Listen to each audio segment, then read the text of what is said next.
Good day everyone! Today tuturo ko sa inyo kung paano ba natin i-reset ang ating password sa SSS kung nakalimutan natin ang ating email address na in-add dito. Okay, let's start. Punta lang tayo sa ating Chrome or pwede rin naman sa mismong app pero ako, ito gagamitin ko. So dito, itatype ko lang yung website ng SSS. And make sure na tama yung mga pinupuntahan yung website. I-tap natin yung member login.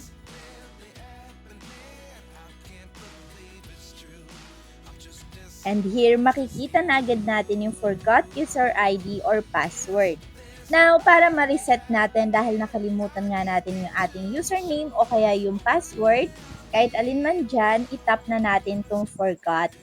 Now, under nga nitong forgot user ID or password, kailangan natin mamili ng isa dito para ma-retrieve natin. Pwede naman natin gamitin yung ating registered email address kung ito ay naaalala natin kung ano yung nakalink sa ating account. Pero kung hindi nga, pwede natin piliin itong security questions.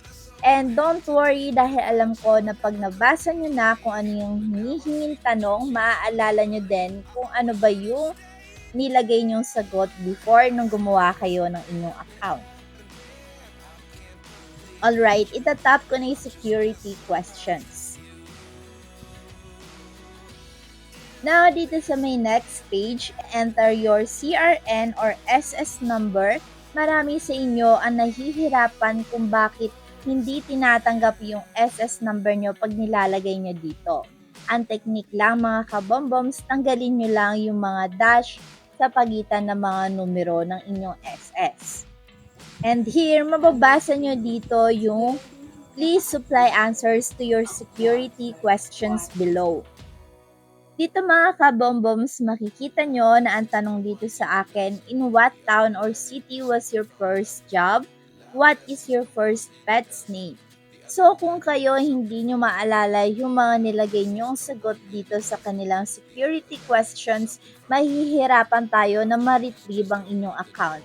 Pero hoping ako na lahat kayo ay naaalala nyo dahil personal questions lang din naman tong mga to. Now, input lang natin dito yung ating answer and itatap natin yung I'm not a robot. And there you go, makikita na natin dito yung ating user ID and kailangan natin mag-input ng panibagong password na yung mismong gagamitin natin once na gusto na natin ulit mag-login. Once na nakapag-input na tayo ng desired password natin at natap na natin i-submit, mababasa natin dito yung you have successfully reset your password. You can now log into your account. Right, hanggang dito na lang ang video natin for today. Pero kung meron kayong mga katanungan or suggestion, iwan nyo lang yun sa may comment section.